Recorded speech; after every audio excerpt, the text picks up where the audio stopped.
Muy buenos días, mis apreciados amigos y amigas. Gracias por estar ya a esta hora de la mañana en conexión con Unidos al Amanecer en espíritu y en verdad. El Salmo 5, verso 3 nos dice: Oh Yahweh, de mañana oirás mi voz, de mañana me presentaré delante de ti y esperaré.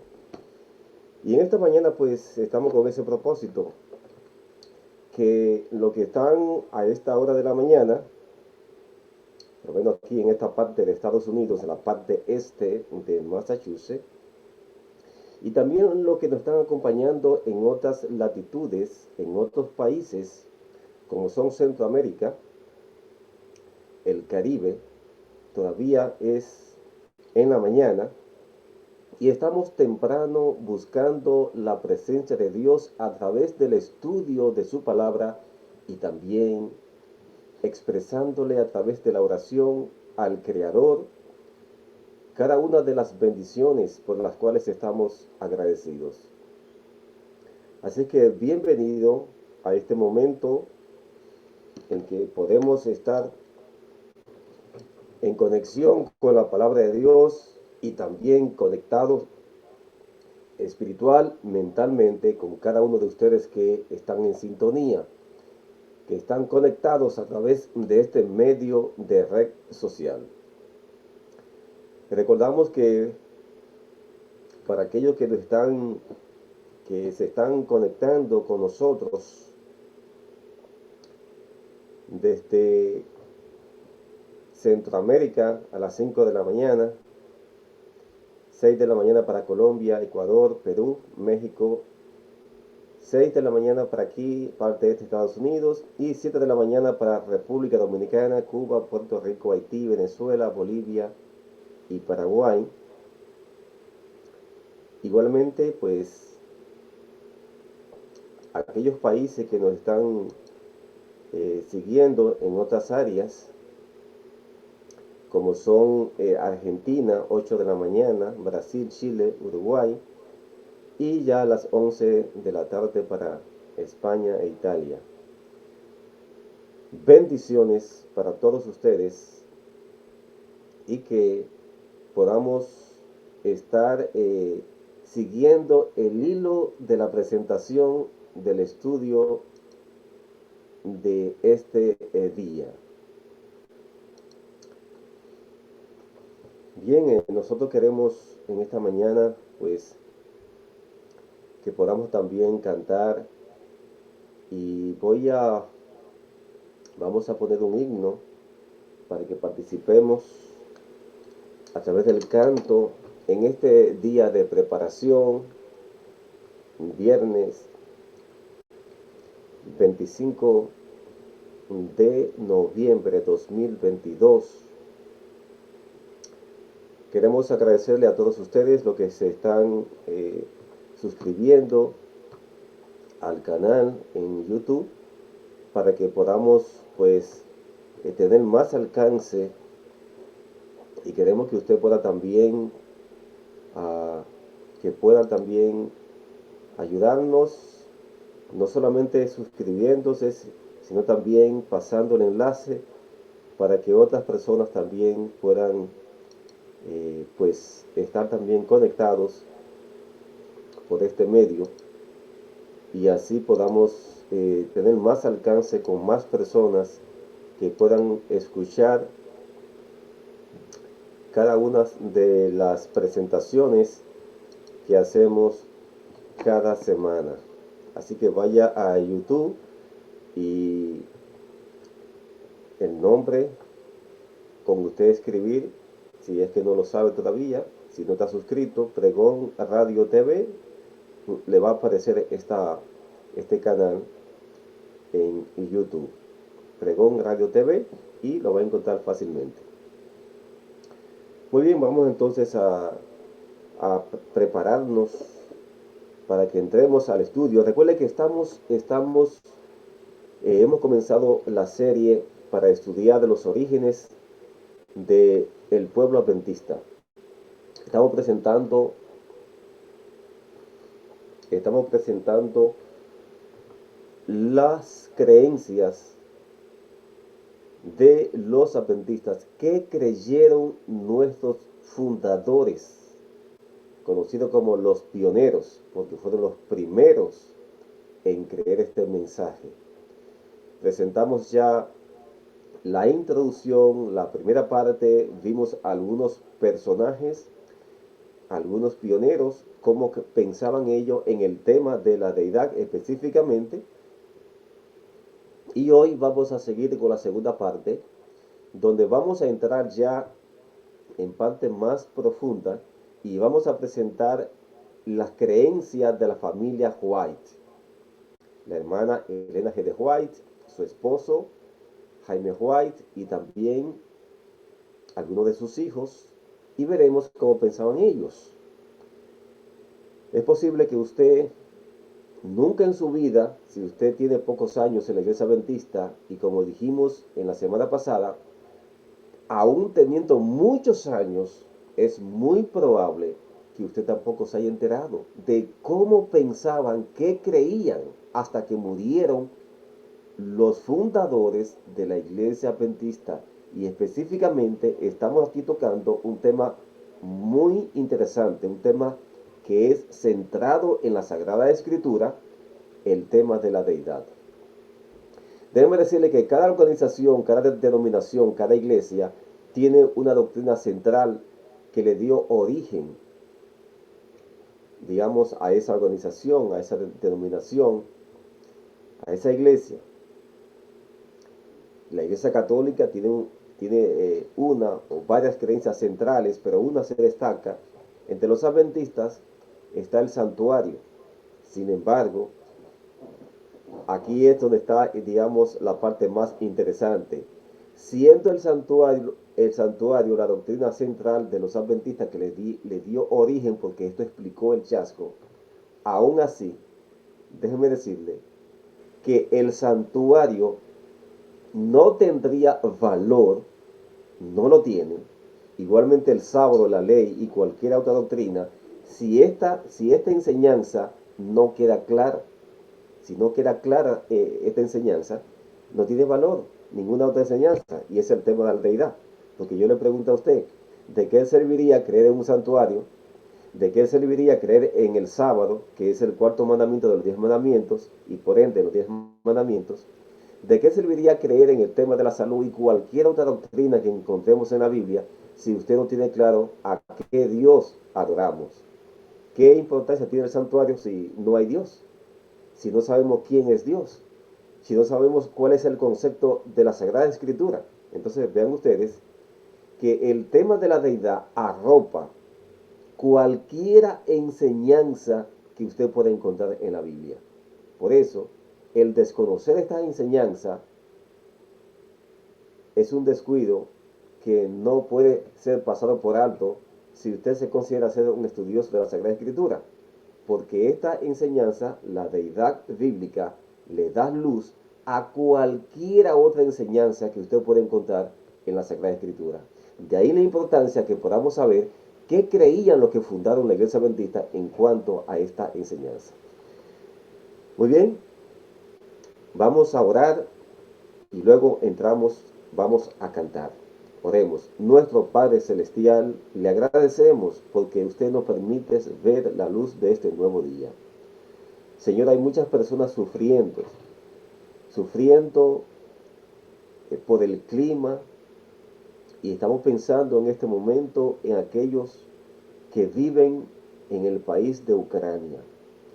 Hemos recibido reportes por hermanos adventistas que estuvieron recientemente en Ucrania distribuyendo Biblias, su sagrada palabra, y hemos visto, Señor, hemos visto por las noticias también cómo allí por falta de energía, por falta también de calefacción, por carencia del combustible, del agua para tomar, están sufriendo muchos seres humanos, millones. Queremos, Señor, que usted arrope y cuide a cada uno de sus hijos en ese país. Que usted permita, Señor, que puedan tener paz en ese país, que la guerra pueda finalizar en ese país y sobre todas las cosas que usted le dé la fe suficiente y que sus santos ángeles guarden a todos los que viven en ese país. Le pedimos que usted nos guíe en el estudio de su palabra, que usted nos abra la mente, nos dé una mente sin prejuicios, sin preconceptos, y que podamos atenernos a la información que se encuentra en su sagrada palabra. Gracias por cada bendición que usted nos proveerá en este día. Le pedimos que usted bendiga a cada persona que está conectada y también a aquellos que escucharán este mensaje y este estudio. Se lo rogamos en el nombre de su Hijo. Amén. Muy bien, inmediatamente vamos a cantar, como ya le hemos dicho. Así es, ese amor inmensurable de nuestro Padre Celestial está disponible para cada persona que lo necesite, que lo desee. Y todos los necesitamos y deberíamos desearlo. Vamos ahora a escuchar las palabras matinales antes que entremos a nuestro estudio de qué creían los pioneros, segunda parte. Así que con nosotros, Jova Flores. Muy bien. Muy buenos días. Vamos a tener el matinal esta mañana, deseando que todos estemos bendecidos por Dios. El título de esta matutina es ¿A qué hermano nos parecemos? En esto se manifiestan los hijos de Dios y los hijos del diablo. Todo aquel que no hace justicia y que no ama a su hermano no es de Dios, porque este es el mensaje que habéis oído desde el principio, que nos amemos unos a otros, no como Caín, que era del maligno y mató a su hermano. ¿Y por qué causa lo mató? Porque sus obras eran malas y las de su hermano justas. Primera de Juan 3, 10 al 12.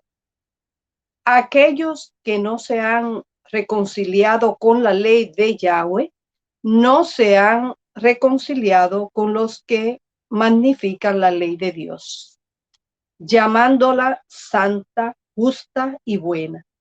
Manifiestan el mismo espíritu de amargura, malicia y odio de Caín hacia Abel. El hermano menor llevó a cabo la orden expresa de Dios, trayendo el sacrificio sobre el altar. Pero Caín, exaltando su juicio sobre el del infinito, determinó traer una ofrenda según sus propias ideas. Cuando el Señor manifestó su aprobación por la acción de Abel y se negó a aceptar la ofrenda de Caín, Caín se llenó de envidia, celos y odio. Muchos en el mundo cristiano están siguiendo la dirección tras la disposición de lo que Caín siguió. El Señor ha dado a los hombres su ley y ha prometido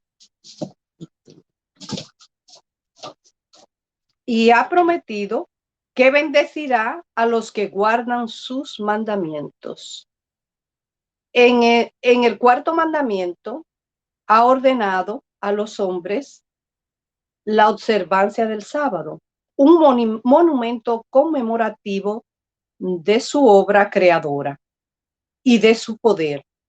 Pero los hombres han buscado muchos inventos, muchas invenciones, y Satanás ha permitido cambiar a su modo la fe y doctrina de la profecía de la profeta Iglesia de Dios, Iglesia cristiana. Hasta que el sábado del Señor El monumento conmemorativo del poder creador ha sido puesto a un lado y la ley anulada por hombres pecadores, mientras un falso sábado ha sido instituido por hombres pecadores. Mientras un falso sábado ha sido instituido en su lugar, los hombres declaran que el primer día de la semana se conmemora en honor de la resurrección de Cristo de entre los muertos, cuando ni una línea en la palabra de Dios puede ser encontrada requiriendo esto de sus manos. Muchos suprimen completamente los 10 mandamientos, enseñando que fueron clavados en la cruz con la ley ceremonial de tipos y sacrificios. Mientras profesan honrar al Hijo de Dios, apartando un día en honor de su resurrección, echan desprecio sobre la ley de Yahweh y siguen la dirección de Caín al ofrecer lo que Dios nunca ha ordenado, ignorando una clara orden que Él ha dado. Los que obedecen la voz de Dios, como hizo Abel, reciben de las manos del desobediente tratamiento similar al que Abel encontró. Que en esta mañana nosotros podamos saltar la santa ley de Dios y no seguir los lineamientos de Caín, que despreció la santa ley, como hoy la mayoría de los cristianos la hacen. Que Dios nos ayude en esta mañana a ser obedientes a su santa ley. Muchas bendiciones. Muy bien, vamos a continuar ahora y queremos entrar a nuestro estudio, como ya le hemos mencionado. Gracias a todos aquellos que están conectados. Vamos a revisar algunos de los comentarios antes que entremos al estudio. Muy bien.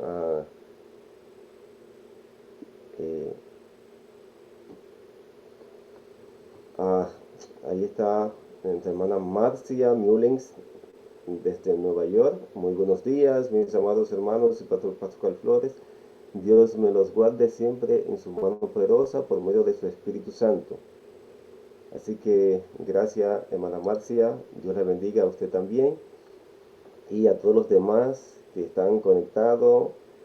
Hay otras personas, no puedo pues verificar todos ellos. Está Kioni y hay más personas. Gracias a todos ustedes por acompañarnos. Y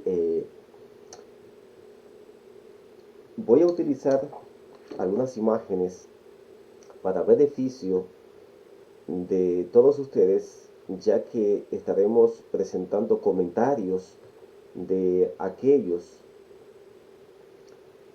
fundadores, pioneros, y pues como hay ciertas lecturas, quisiera que también ustedes puedan seguirme y puedan pues ser parte del conocimiento que vamos a transmitir de lo que creían nuestros pioneros. Ok, usted también puede usar su Sagrada Escritura en algunas partes, pero vamos a entrar a nuestro estudio y voy a comenzar con uno de los pioneros que no presentamos, Urias Smith. Y pues en esta parte usted también podrá verificar lo que creían ellos, nuestros pioneros. Por ejemplo, En el libro Daniel Apocalipsis, en la página 430, escrito por Urias Smith, esta es la edición de 1882, note lo que decía Urias Smith en relación a este tema tan interesante de la deidad. Decía él, pero en tanto como hijo, hablando de Cristo, pero en tanto como hijo no posee una coeternidad de la existencia pasada junto al Padre. Es interesante este pensamiento de cómo pensaban nuestros pioneros y específicamente Urias Smith, porque hoy día, eh, y desde hace ya muchos años, se cree diferente a como pensaban ellos. Y no es que tengamos que ser la mente de los pioneros, no estamos hablando de esto, pero vean la plataforma con la cual nació la iglesia adventista, cómo Dios lanzó a este pueblo, cómo lo sacó a la luz. Entonces, si creemos que Dios guió a un pueblo, que se le dio el calificativo de pueblo remanente, eso indica que ellos estaban siendo conducidos por Dios. No creemos que en todas las cosas estaban, digamos, unidos, pero sí en las creencias fundamentales, los principios fundamentales, sí que lo estaban. Hubo un consenso y entre ese consenso estaba el concepto de la deidad que ellos habían extraído de la Sagrada Escritura. Entonces, el concepto que hoy día se maneja entre los teólogos, pastores y grandes dirigentes del pueblo adventista es que hay tres personas coeternas, es decir, de la misma edad, que existieron al mismo tiempo. Pero vean aquí cómo piensa o pensaba Urias Smith. Él decía que el Hijo no poseía una coeternidad de la existencia pasada junto al Padre. El principio de su existencia como el engendrado del Padre antecede la completa obra de la creación. Es decir, que el Hijo sí antecedía a la obra de la creación aquí en la tierra, en relación a la cual Él permanece como co-creador con Dios. Si Cristo era co-creador con Dios, pero no coeterno con el Padre, es decir, no son de la misma edad. Y Él presenta las citas bíblicas, Juan 1.3 y Hebreos 1.2, para hablar que el Cristo fue el co-creador.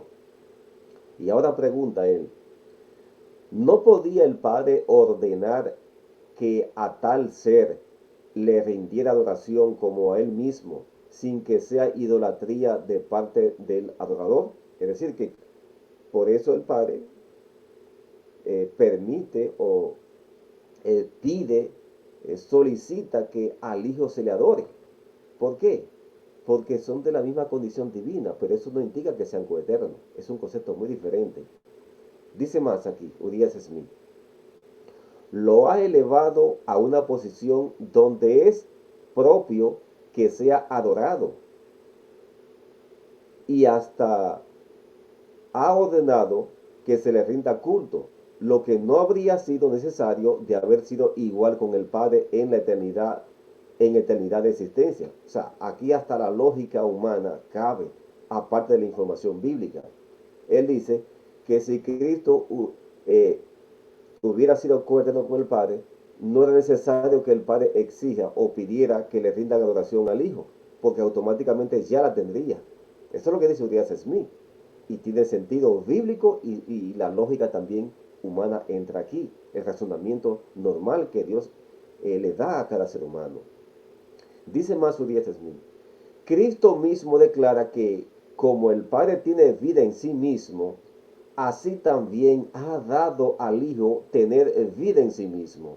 Juan 5:26. Es decir, y aquí viene el mismo razonamiento. Lo expreso yo, no Urias Smith.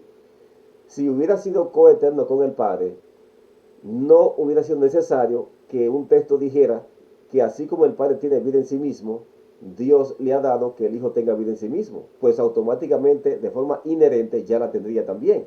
Pero no. La información bíblica que encontramos en el Nuevo Testamento es que como el Padre tiene vida en sí mismo, le ha dado que su Hijo tenga vida en sí mismo. Eso indica que no es coeterno. Es decir, tuvo un momento que el Hijo nació para que sea Hijo. Sigo leyendo ahora. El Padre lo exaltó hasta lo sumo y le dio un nombre que es sobre todo nombre. Filipenses 2:9. Y el Padre mismo dice, adórenle todos los ángeles de Dios. Hebreos 1:6. Estos testimonios indican que Cristo es ahora objeto de adoración, al igual que el Padre, pero no prueba que Él haya tenido una eternidad de existencia pasada con el Padre. Es decir, que esa eternidad de Cristo se inició a partir que Cristo nace en el cielo en la eternidad pasada, un momento que ningún ser humano, ni tampoco la mente angelical, sabe cuándo fue eso. Pero aquí lo importante es que el concepto de coeterno que figura en aquellos que creen en un Dios trino no está sostenido ni por la Biblia, ni tampoco por lo que creían los pioneros. Vamos a seguir entonces.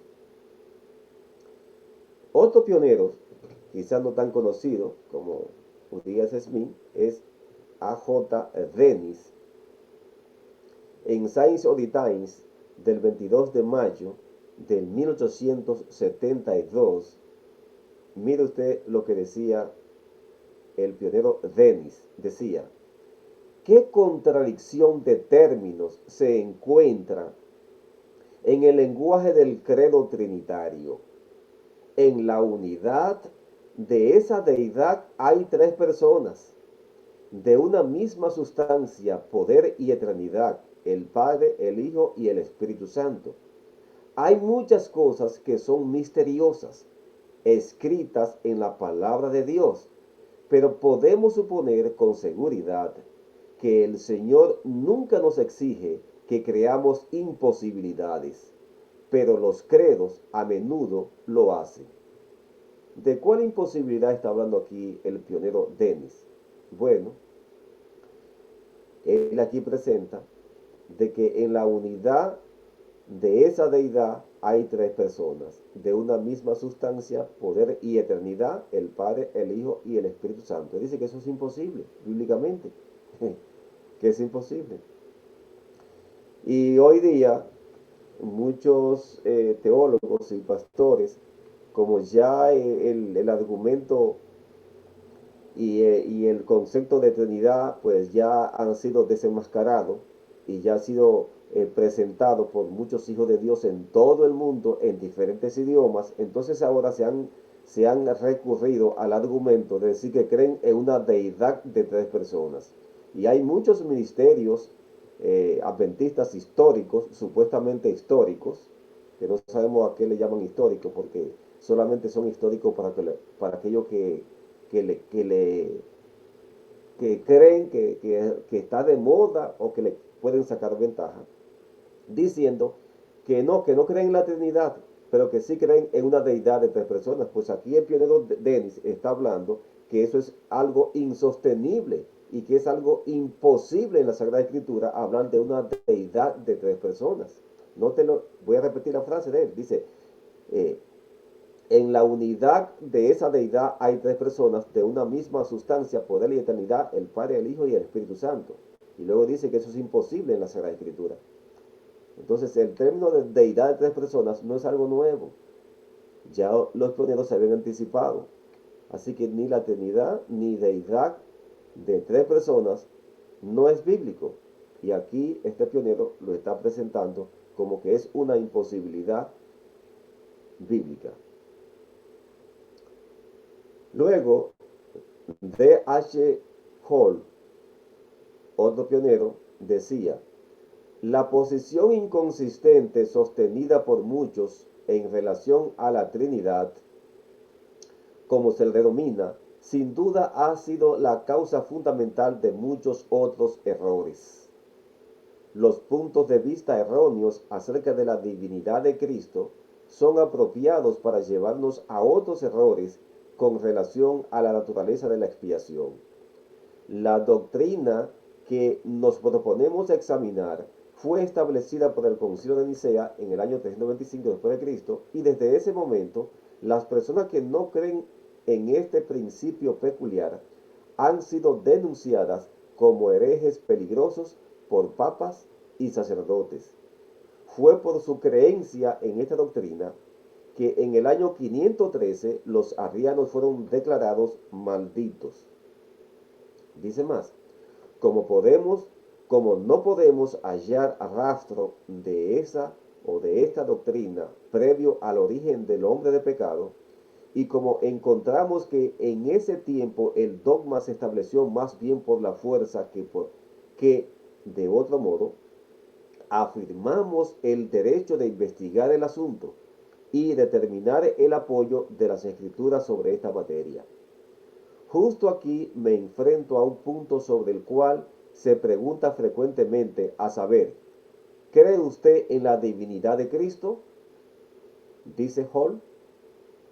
Indudablemente que sí, pero no creemos, como lo enseña la Iglesia Metodista Episcopal, que Cristo es el mismo Dios eterno y a la vez hombre, que la parte humana fue el Hijo y la parte divina fue el Padre. Aquí podemos agregar que el punto de vista ortodoxo de Dios, como está expresado por ellos en diversos artículos de fe, es que Dios es sin cuerpo, partes, pasiones, centro, circunferencia o localidad. Sería un asunto muy simple probar que tal postura es extremadamente escéptica, sino de naturaleza atea. Ciertamente, parece que un Dios así debe estar enteramente desprovisto de existencia. Es decir, el concepto también trinitario, por lo menos presenta aquí una iglesia de esa época, iglesia metodista, una iglesia de la cual vinieron muchos pioneros, como fue el caso de la hermana White, vino de la iglesia metodista, y otros pioneros, y, y él dice que eso es imposible también, que un Dios así es casi como que aceptemos una idea atea, porque Dios tiene un cuerpo, solo que no es un cuerpo humano, pero tiene un cuerpo espiritual, tiene forma Dios.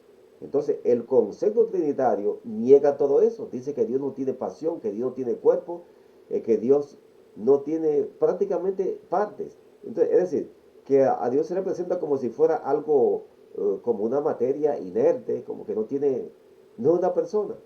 Entonces, al mismo tiempo que dice que es una persona, presentan conceptos para definir a ese Dios que creen, que hace que no sea una persona.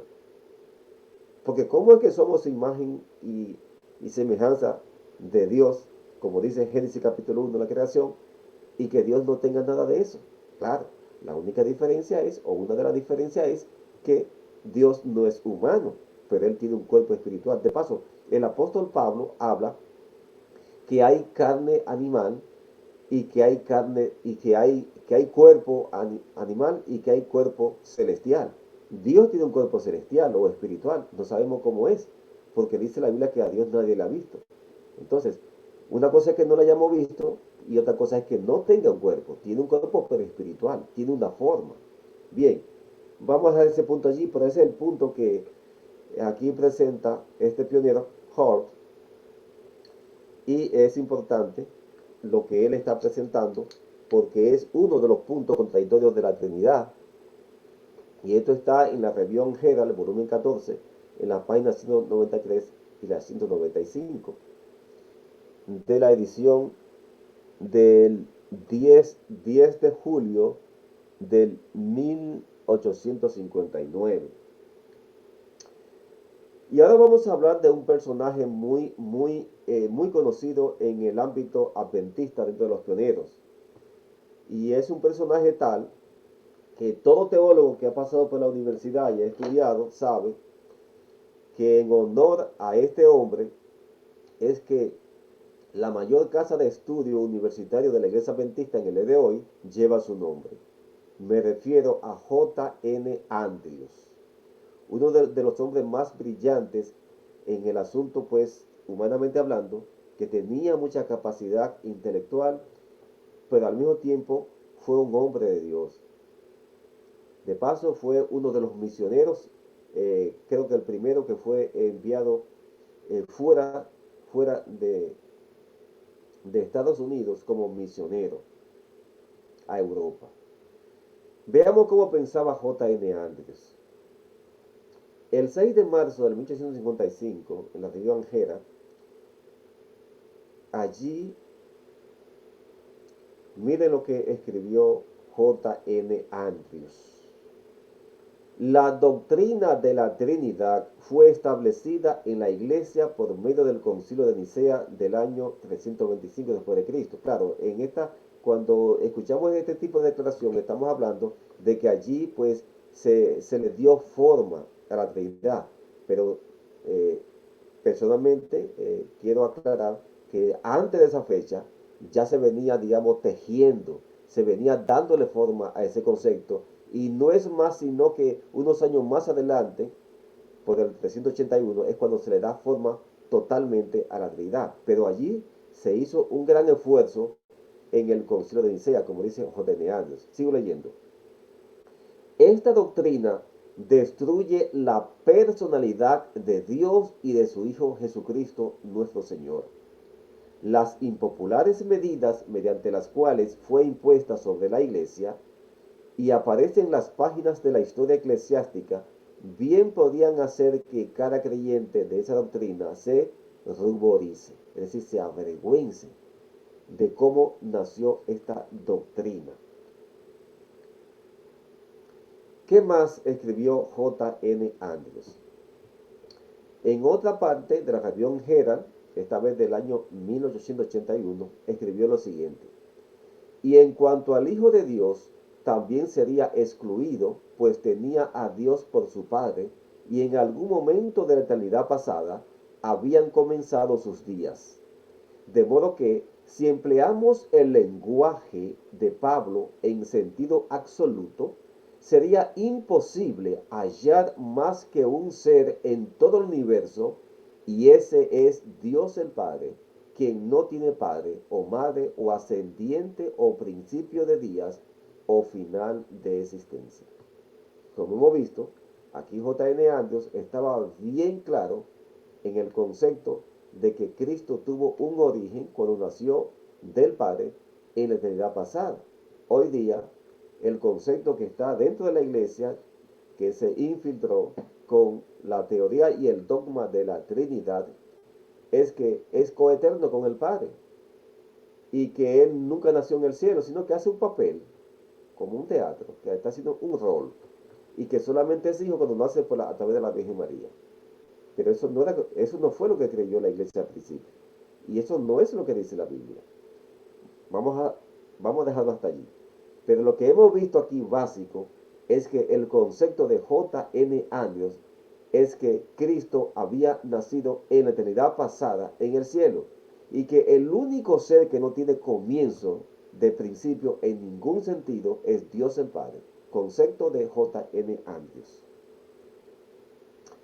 Muy bien, pasemos ahora a ver esta declaración de Elena G. de White, porque hay muchos que cuando le presentamos lo que creían los pioneros dicen, bueno, pero es que los pioneros no fueron profetas. La única que recibió el don de profecía fue Elena G. de White. Bueno, para aquellos pastores que me están escuchando, para aquellos teólogos y hermanos laicos que piensan así, ya sea de la iglesia o ya sea que esté en un ministerio o grupo adventista independiente, escuche lo que dice la hermana White, si es importante o no lo es, como pensaban los pioneros aparte de ella. Vea lo que ella dice aquí: que ningún hombre entre en la obra destruyendo los fundamentos de la verdad que han hecho de nosotros lo que somos. Aunque había trampa a cada lado, Dios dirigió a su pueblo paso a paso. Bajo la maravillosa conducción de un claro así dice el Señor, se ha establecido una verdad que ha soportado la prueba. Cuando los hombres se levantan e intentan atraer a los discípulos tras de sí, enfréntenlos con las verdades que han sido probadas como por fuego. Y se cita allí a Apocalipsis 3, 1 al 3. Y ahora escuchen lo que ella dice: quienes procuran mover los antiguos pilares no están afirmando las cosas, no recuerdan lo que han recibido y oído. Quienes tratan de introducir teorías que muevan las columnas de nuestra fe con respecto al santuario, la personalidad de Cristo o de Dios, están trabajando como ciegos. Procuran introducir incertidumbre y dejar al pueblo de Dios sin ancla a la deriva. Esta declaración usted la puede encontrar en el libro Recibiréis Poder, página 237. Vamos ahora a entrar en esta segunda parte y veamos de lleno, como le hemos prometido, lo que creyó la familia White. De entrada puedo decirle que la familia White no era trinitaria. Vamos a verlo. Comencemos con William White, el hijo de los esposos White, el cual llegó a ser pastor y también fue uno de los secretarios correctores de los escritos de la hermana White.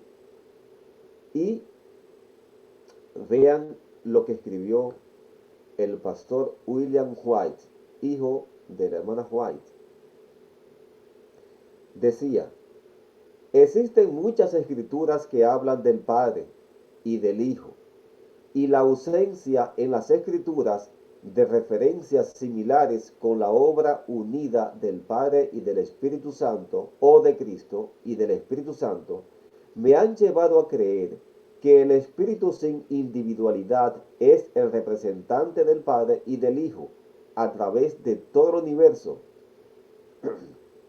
y es a través del Espíritu Santo que ellos habitan en nuestros corazones y nos hacen uno con el Padre y con el Hijo.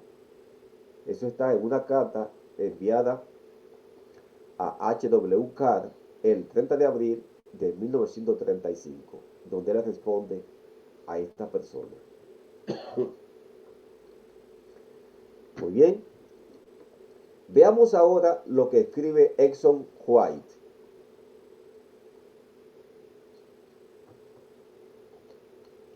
Exxon White es otro de los hijos de los esposos White. Este hermano en la fe, hijo de los esposos White, escribió varios libros. En el 1898, justamente el mismo año que se escribió El deseado de todas las gentes, vea lo que escribió Exxon White en el libro The Coming King, El Rey Viene, página 33. Dice: solo un ser, fíjese, solo un ser en el universo, además del Padre, lleva el nombre de Dios, y que es su Hijo, Jesucristo. Así que Exxon White decía que solamente hay dos personas divinas, el Padre y el Hijo. Veamos ahora en otro de sus libros, Presente y Futuro, página 52, escrito en el año 1909. Los ángeles, por lo tanto, son seres creados necesariamente de un orden inferior a su creador. Cristo es el único ser engendrado del Padre. ¿Qué le parece? Y hasta aquí yo voy a decir este comentario. Hemos visto lo que escribió el pastor White y ahora Exxon White. William White, el hijo, y ahora Exxon White, otro de sus hijos, de los esposos White. Si estos hermanos, si estos hijos de los White estaban equivocados, fíjense, el hermano White murió en el 1915 y vemos que él venía escribiendo, en este caso a Exxon White, desde 1898, 1909. ¿Cómo es que la hermana White no corrige a sus hijos? Si es verdad que ella cambió a una posesión trinitaria, como piensan muchos teólogos. 1909, el hijo Exxon White dice que Cristo es el único ser engendrado del Padre. Y no está hablando de engendrado aquí en la tierra, está hablando del cielo. Muy bien. Veamos ahora cómo escribió Jaime White, el esposo de la profetisa. 1856, en la región Gera, escribe lo siguiente: el misterio de iniquidad ya empezaba a obrar dentro de la iglesia en los días de Pablo. Está hablando aquí de la iglesia cristiana en sentido general, no de la iglesia adventista, sino de la iglesia cristiana en sentido general. En este caso, la iglesia católica, que se llegó a transformar en iglesia católica en Roma. El misterio de iniquidad ya empezaba a obrar dentro de la iglesia en los días de Pablo. En este caso, está hablando de la iglesia original que fundó Cristo. Finalmente desplazó la simplicidad del Evangelio, corrompiendo la doctrina de Cristo, y la iglesia huyó al desierto. Martín Lutero y otros reformadores se levantaron con el poder de Dios y con la palabra y el Espíritu. Dieron grandes pasos en la reforma. La mayor falta que hallamos en la reforma es que dejaron de reformar. Si hubiesen seguido para adelante hasta dejar atrás los últimos vestigios del papado, tales como la inmortalidad natural, aspersión, la Trinidad y la observancia del domingo, la iglesia se hallaría ahora libre de sus errores antibíblicos. Así que Jaime White dice que el problema de los reformadores, una vez que la iglesia se corrompió, es que ellos dejaron de seguir reformando, porque conservaron la inmortalidad del alma. La iglesia también conservaba el bautismo por aspersión, la Trinidad, la observancia del domingo, y él dice que si los reformadores hubiesen continuado sacando todo esto de la iglesia, de las creencias, entonces la iglesia se encontraría libre de esos errores antibíblicos. Así pensaba el esposo de la profetisa, hasta que murió en el año 1881. Así pensaba. Volvemos a hacer la pregunta: si, como dicen algunos teólogos de hoy y escritores adventistas, ellos estaban equivocados, la pregunta que siempre formulamos es la siguiente: ¿cómo es posible que la profetisa no corrigiera a su esposo y también a sus hijos si estaban equivocados? La profetisa iba a estar dando mensajes para afuera, para todo el mundo, siendo luz para el mundo y oscuridad para su propio hogar. ¿Cómo no va a corregir a su propio esposo que pensaba así? Esto indica que la hermana White nunca cambió de posición. Y esto es algo muy importante. Esto es un detalle muy relevante. Si su esposo y sus hijos pensaban contrario a los conceptos trinitarios, esto indica que ella nunca cambió. Porque no es posible que ella permita que mueran sus hijos o que muera su esposo en creencias erróneas, si estaban equivocados. Esta es una pregunta que los teólogos no se animan a responder porque saben que realmente muchos escritores modernos están falseando la verdad al decir que la hermana White cambió de posición y que se convirtió en una creyente en la Trinidad antes de morir, lo cual es algo ilógico porque sus declaraciones no dicen eso cuando revisamos, lo cual lo podemos hacer en otra oportunidad, revisando lo que ella escribió antes de morir.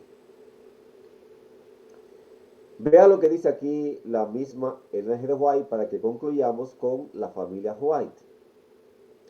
Dice ella en el libro matinal Cada día con Dios, página 273, dice ella: está muy difundida la idea en nuestro mundo de hoy, en el sentido de que el creador no es un ser personal. Fíjese bien, en su mundo en el cual ella vivía, decía que estaba difundida la idea en el sentido de que el creador no es un ser personal. Dios es un ser y el hombre fue creado a su imagen. Si la hermana White se había convertido en una creyente trinitaria, jamás pudo haber escrito esto, porque el concepto trinitario es que el vocablo Dios significa tres seres o tres personas.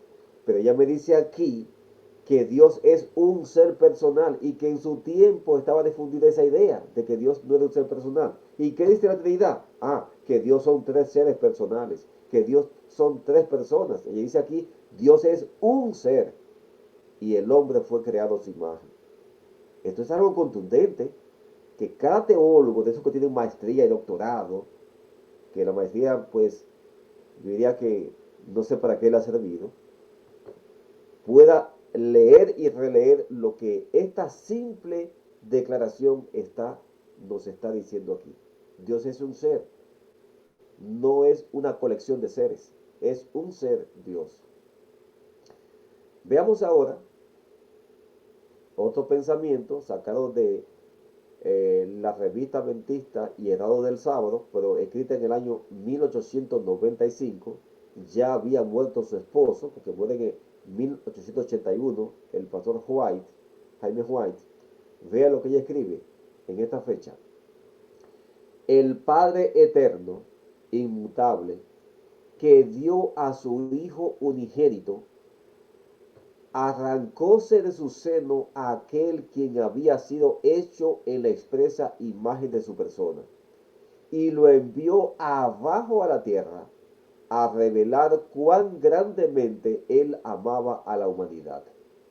Los teólogos de hoy día dicen que Cristo es hijo de Dios solo porque nació a través de la Virgen María. Pero este pensamiento choca con esa creencia. Ella dice que el Padre Eterno dio a su Hijo unigénito. Este Hijo unigénito, ¿es porque era unigénito de la Virgen María? No, no está hablando de eso. Está hablando del cielo. Porque me dice aquí que ese Hijo había sido hecho a la imagen, a la expresa imagen de su persona, o sea, del Padre. Yo pregunto, ¿Cristo en la carne humana era una imagen del Padre? No, porque el Padre no es carne para que sea una imagen. No se refiere a ese tipo de imagen. Se está refiriendo a una imagen espiritual desde el cielo. En segundo lugar, para que comprobemos que esta declaración no se refiere a hijo porque nació de la Virgen María, se está refiriendo a hijo cuando nace en el cielo. Vea qué dice a continuación. Que ese hijo unigénito, dice ella, lo envió abajo a la tierra a revelar cuán grandemente él amaba a la humanidad. Así que aquí hay dos conceptos que chocan con el concepto trinitario que la iglesia abrazó después que murieron los pioneros y específicamente a partir del 1931, paulatinamente hasta que en el 1980 la iglesia autorizó por votación mundial creer en esta infame doctrina pagana y católica que no es parte del mensaje del tercer ángel que Dios le dio a su pueblo. Bien, mis amados amigos y hermanos, hemos concluido con esta parte. Vamos a seguir hablando de esta historia en la siguiente presentación. Vamos a hablar de cuándo comenzaron los cambios en la iglesia adventista. Pero ya el tiempo se nos fue para esta oportunidad. En la siguiente entrega vamos a ver cómo comenzaron los cambios en la iglesia adventista que usted debe enterarse. Porque si usted fue a estudiar teología, si es pastor, no se lo dijeron. Cuando yo pasé por la universidad y estudié teología, no me lo dijeron. Entonces, posiblemente usted sea uno más, como yo, que no fuimos informados de cómo ocurrieron los cambios en el pueblo adventista. Le invitamos para que nos acompañes en la próxima entrega y vamos a hablar de los cambios que ocurrieron dentro del pueblo adventista después que murieron los pioneros. Esperamos que usted medite en las declaraciones que hemos presentado de estos pioneros, incluyendo cómo creía la familia White. Oremos. Nuestro amado Padre Celestial, le agradecemos porque usted ha sacado un pueblo que se fundamentó en la Sagrada Escritura y que paso a paso fueron desechando todo aquello que no estaba fundamentado en su palabra. Sabemos que eran hombres imperfectos iguales que nosotros, pero que en el cúmulo de las creencias fundamentales, de los principios fundamentales, usted los guió porque durante todo su trayecto recibieron enseñanzas y no debemos hoy día temer al futuro, excepto que olvidemos ese fundamento bíblico en el cual usted lanzó y sacó a la luz a ese movimiento adventista. Le pedimos que nos ayude a mantenernos en la plataforma de la verdad. Que usted bendiga a cada hermano y hermana, amigo y amiga que ha escuchado y que está reflexionando en estas informaciones. Le pedimos su bendición en este día, en el nombre de su Hijo. Amén. Muy bien, que Dios derrame muchas bendiciones en este día. Nos veremos en una próxima entrega y que podamos nosotros avanzar en lo que hemos recibido en el día de hoy.